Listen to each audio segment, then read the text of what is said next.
النهارده جايبه لكم ريفيو حلو قوي من امازون. بصراحه جبت المنظم ده ونفع معايا حلو جدا. انا جربته على نفسي علشان كده قلت اقول لكم عليه. لو عندك بقى شويه كركبه في الحمام مش عارفه تحطي الشاور فين والحاجات بتاعتك فين، هاتي المنظم ده هيلملك بجد كل الحاجات الموجوده في الحمام، كريمات بقى، شامبوهات، زيوت شعر، اي حاجه هتحطيها فيه هيلم بجد كل حاجه، لان الحجم بتاعه كبير فهيقدر يشيلك كل حاجه انت عايزه تحطيها فيه.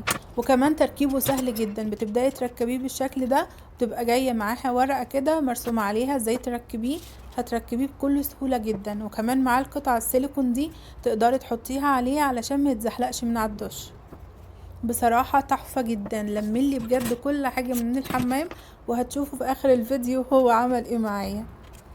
فيها كمان قطعتين للصابون زي ما انتم شايفين، تقدروا بقى كمان فيها علاقات تقدروا تحطوا فيها اللوفة بتاعتكم، وتقدروا تحطوا فيها اي حاجة انتوا عايزينها.